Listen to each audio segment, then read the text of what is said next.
नमस्कार, जय माता दी। मैं हूं आपका दोस्त होस्ट ए कुमार। एक इंटरेस्टिंग टॉपिक लेके आया हूं, नाभिकीय अम्ल या न्यूक्लिक अम्ल तथा प्रोटीन संश्लेषण। क्या होता है न्यूक्लिक अम्ल यानी कि न्यूक्लिक एसिड? यह कितने प्रकार का होता है? इसकी खोज किसने की? इसकी संरचना क्या है और इसके क्या कार्य हैं? एक बार स्क्रीन देख लीजिए। आइए समझते हैं इन सभी चीज़ों को विस्तार से पीपीटी के माध्यम से। कोशिका, जिसे अंग्रेजी में सेल कहते हैं, कोशिका में प्रोटीन्स का संश्लेषण अमीनो एसिड से होता है। प्रोटीन जीवन के लिए अति आवश्यक होते हैं। कुछ अमीनो एसिड्स का निर्माण हमारा शरीर स्वयं करता है, जैसे ग्लाइसिन हो गया, एलिनिन हो गया, सीरिन हो गया, सिस्टीन हो गया। और कुछ अमीनो एसिड्स हमें बाहर से लेने होते हैं, जो कि हमें भोजन के माध्यम से मिलते हैं, जैसे अर्जिनिन हो गया, हिस्टीडीन हो गया, ल्यूसीन हो गया, लाइसिन हो गया इत्यादि। जो हमारे शरीर में जो अमीनो एसिड बन रहे हैं उनको अनावश्यक अमीनो एसिड्स कहा जाता है, और जो हम बाहर से ले रहे हैं भोजन के माध्यम से उन्हें आवश्यक अमीनो एसिड्स कहा जाता है। जब यह दोनों अमीनो एसिड्स मिल जाते हैं तब जाके प्रोटीन का निर्माण होता है हमारे शरीर में। कोशिकीय संरचना यानी कि सेलुलर स्ट्रक्चर तथा उपापचय क्रियाओं यानी कि मेटाबॉलिक एक्टिविटीज़ में प्रोटीन्स की महत्वपूर्ण भूमिका होती है। सन 1938 में ब्राजीलियस नामक वैज्ञानिक ने प्रोटीन शब्द से इसे निरूपित किया। ग्रीक भाषा में प्रोटीन का अर्थ होता है प्राथमिक पदार्थ, यानी कि प्रोटीन शब्द को सबसे पहले ब्राजीलियस नामक वैज्ञानिक ने 1938 में इसका नाम दिया। कोशिका यानी कि सेल के केंद्रक में जो अम्ल होता है उसे न्यूक्लिक अम्ल यानी कि न्यूक्लिक एसिड कहते हैं। बात करते हैं न्यूक्लिक अम्ल या नाभिकीय अम्ल, जिसे अंग्रेजी में न्यूक्लिक एसिड कहते हैं। वे कंपाउंड जो हमारे जेनेटिक इन्फॉर्मेशन को यानी कि हमारे आनुवांशिक सूचनाओं को प्रिजर्व करते हों या परिरक्षित करते हों एवं कोशिकाओं के अंदर प्रोटीन संश्लेषण यानी प्रोटीन सिंथेसिस की प्रक्रिया का अनुलेखित व अनुवादित करते हों, न्यूक्लिक अम्ल कहलाते हैं। न्यूक्लिक अम्ल carbon, hydrogen, oxygen, nitrogen, phosphorus से बने माइक्रोमॉलिक्यूल हैं। न्यूक्लिक अम्ल न्यूक्लियोटाइड्स के बहुलक यानी कि पॉलीमर होते हैं। न्यूक्लियोटाइड फॉस्फोडाइस्टर बॉन्ड द्वारा आपस में जुड़े रहते हैं। प्रत्येक न्यूक्लियोटाइड एक नाइट्रोजनी क्षारक, एक पेंटोज शुगर तथा एक फॉस्फेट समूह यानी कि फॉस्फेट ग्रुप का यौगिक है। सन 1931 में लेविन नामक वैज्ञानिक ने न्यूक्लिक अम्ल यानी कि न्यूक्लिक एसिड के प्रकार बताए। उन्होंने बताया कि न्यूक्लिक अम्ल दो प्रकार के होते हैं। एक होता है डीऑक्सीराइबोज न्यूक्लिक एसिड यानी कि डीएनए, और एक होता है राइबोज न्यूक्लिक एसिड यानी कि आरएनए। बात करें डीऑक्सीराइबोज न्यूक्लिक एसिड यानी कि डीएनए की, तो यह केंद्रक यानी कि न्यूक्लियस में, माइटोकॉन्ड्रिया में एवं हरित लवक यानी कि क्लोरोप्लास्ट में पाया जाता है। हरित लवक कहाँ होता है? प्लांट में होता है। प्लांट यानी कि पेड़ पौधों में पाया जाता है। जबकि माइटोकॉन्ड्रिया मानव शरीर में भी होती है और प्लांट में भी होती है। राइबोज न्यूक्लिक एसिड की अगर बात करें तो यह साइटोप्लाज्म में पाया जाता है। साइटोप्लाज्म यानी कि कोशिका द्रव्य। यह आनुवांशिक पदार्थ कुछ पादप विषाणु यानी कि कुछ प्लांट वायरसेस में, जैसे कि टोबैको मैजिक वायरस या एलो मैजिक वायरस, और अगर जंतुओं की बात करें तो इन्फ्लुएंजा वायरस तथा पोलियो वायरस में पाया जाता है। यह जंतु यानी कि एनिमल और प्लांट वायरस में एकल सूत्रीय यानी कि सिंगल स्टैंडर्ड होता है, परंतु कुछ प्लांट्स में द्विसूत्री नॉन हेलिकल अकुंडलित आकार में पाया जाता है। इसके अलावा सभी जीवों में आनुवांशिक पदार्थ डीएनए होता है। आगे बढ़ने से पहले कुछ महत्वपूर्ण चीज़ समझ लीजिए। कोशिका यानी कि सेल, कोशिका के केंद्रक में होता है न्यूक्लिक एसिड।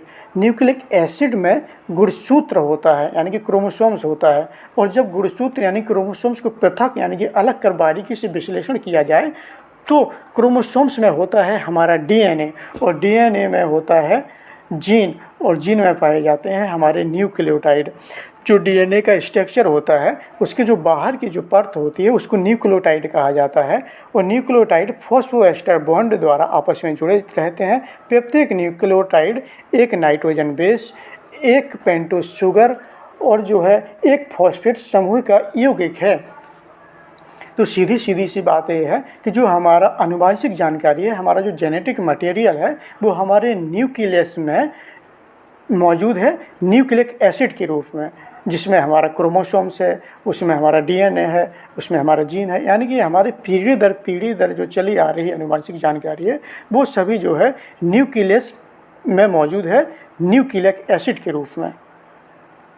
जो डीएनए है वो जो है डबल स्टैंडर्ड होता है, जो आरएनए है वो एक सिंगल स्टैंडर्ड होता है, यानी कि हिंदी में कहें तो एक कुंडलीय होता है आरएनए।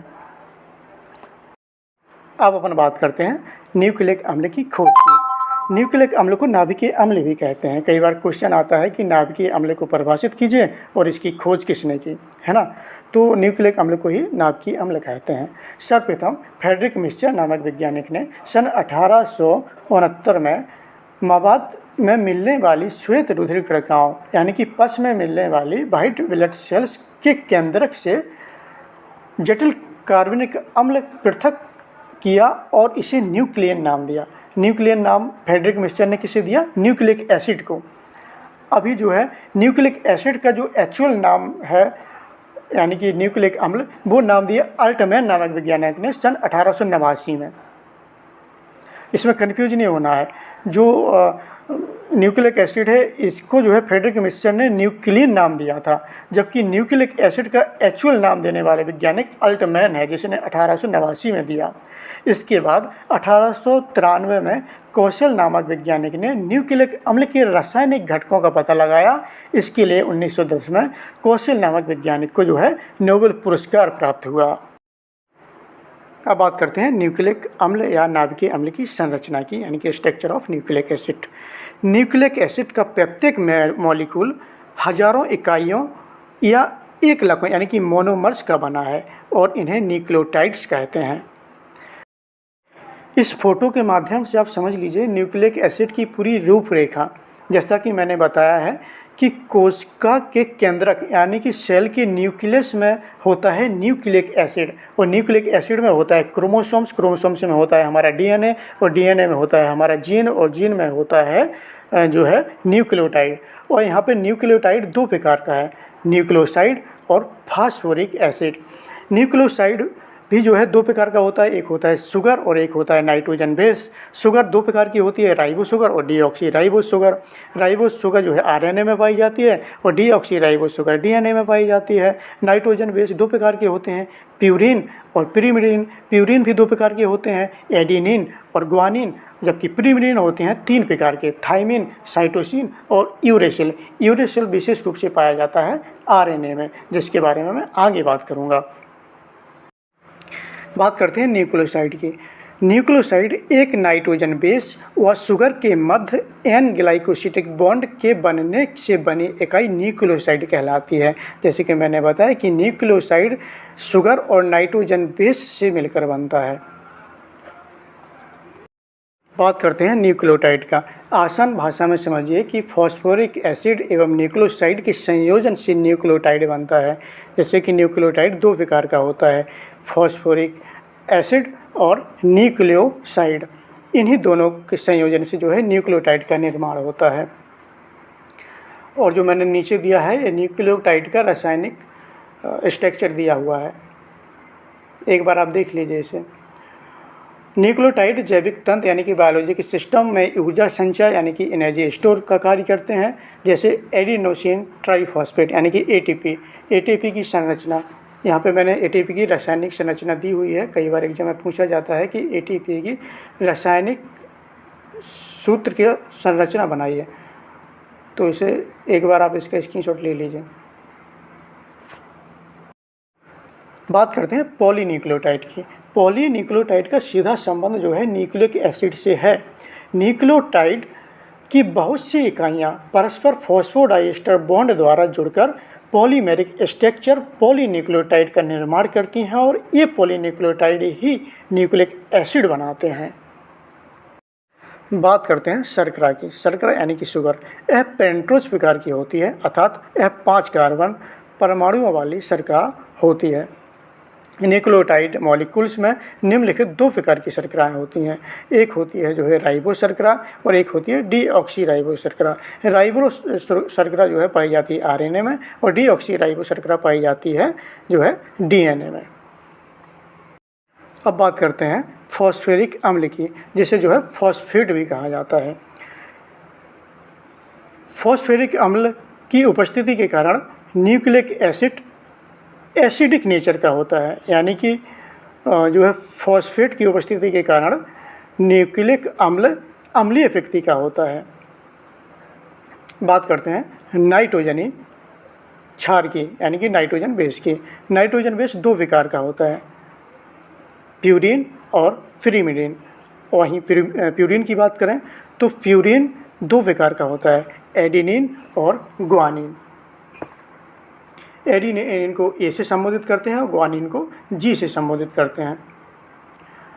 pyrimidine 3 प्रकार का होता है, थाइमिन जैसे टी से संबोधित करते हैं, साइटोसिन को सी से करते हैं और यूरेसिल को यू से करते हैं। जैसा कि मैंने पहले बताया कि यूरेसिल का संबंध आरएनए से है। न्यूक्लिक अम्ल के कार्य, function of nucleic acid. Nucleic अम्ल के प्रमुख कार्य निम्नलिखित हैं। डीऑक्सी राइबोज न्यूक्लिक अम्ल यानी कि डीएनए आनुवांशिक सूचनाओं का वाहक है तथा सभी आनुवांशिक लक्षणों को एक पीढ़ी से दूसरी पीढ़ी में पहुंचाने का कार्य करता है। हमारा डीएनए कहाँ उपस्थित होता है? हमारा डीएनए कोशिका के केंद्रक में न्यूक्लिक अम्ल के रूप में उपस्थित होता है। आसान शब्दों में समझिए कि हमारा जो है डीएनए हमारे कोशिका के केंद्रक में न्यूक्लिक एसिड के रूप में उपस्थित होता है, जिसमें हमारा डीएनए होता है। राइबो न्यूक्लिक अम्ल यानी कि आरएनए प्रोटीन संश्लेषण यानी कि प्रोटीन सिंथेसिस करते हैं और प्रोटीन सिंथेसिस द्वारा जैविक क्रियाओं का नियंत्रण एवं नियमन होता है। कुछ न्यूक्लियोटाइड्स सह एंजाइम यानी कि को एंजाइम के रूप में कार्य करते हैं। शरीर की सभी रचनाओं व कार्यों की मूल रूपरेखा डीएनए मॉलिक्यूल में सुरक्षित रहती है। संबंधित टॉपिक पर मैंने कुछ क्वेश्चन तैयार किए हैं, जैसे कि पहला क्वेश्चन है नाइट्रोजनी क्षारों के आधार पर न्यूक्लियोटाइड कितने प्रकार के होते हैं। कई बार जब साइंस की परीक्षाएं होती हैं, जैसे कि चाहे वो कक्षा 9 की हो, 10 की हो, 11 की हो या 12 की हो या अन्य कोई परीक्षा, तो उसमें न्यूक्लियस चैप्टर से जो है अटपटे क्वेश्चन आते हैं। जैसे कि नाइट्रोजनी क्षारों के आधार पर न्यूक्लियोटाइड कितने प्रकार के होते हैं। अगर आपने मेरा वीडियो प्रॉपर तरीके से देखा है, क्योंकि मैंने हिंदी में कवर करके रखा है पूरा टॉपिक, आप आराम से स्क्रीनशॉट लेकर इसको पढ़ सकते हो। नाइट्रोजनी क्षारों के आधार पर न्यूक्लियोटाइड निम्नलिखित 5 प्रकार के होते हैं। जैसे कि मैंने शुरुआत में जब न्यूक्लिक अम्ल की संरचना में एक फ़ोटो लगाई थी ना, उसको आप एक बार अच्छे से देख लीजिए, तो मैंने उसमें बताया था कि न्यूक्लियोटाइड 2 प्रकार के होते हैं, न्यूक्लियोसाइड और फॉस्फोरिक अम्ल। और जो न्यूक्लियोसाइड होता है वो 2 प्रकार का होता है, शर्करा और नाइट्रोजनी क्षार। और जो नाइट्रोजनी क्षार होता है उसमें के अंदर 5 चीज़ें आती हैं, प्यूरीन, pyrimidine। प्यूरीन 2 प्रकार का होता है, एडिनिन, ग्वानिन, और pyrimidine भी 3 प्रकार का होता है, थाइमिन, साइटोसिन और यूरेसिल। बस वही है सब। नाइट्रोजनी क्षारों के आधार पर न्यूक्लियोटाइड निम्नलिखित 5 प्रकार के होते हैं, adenine nucleotide, guanine nucleotide, cytosine nucleotide, thymine nucleotide और यूरिडीन न्यूक्लियोटाइड। प्रश्न नंबर 2, पेंटोज शर्करा न्यूक्लियोटाइड कितने प्रकार की होती है। मुख्यतः यह 2 प्रकार की होती है, राइबो न्यूक्लियोटाइड और डीऑक्सी राइबो न्यूक्लियोटाइड।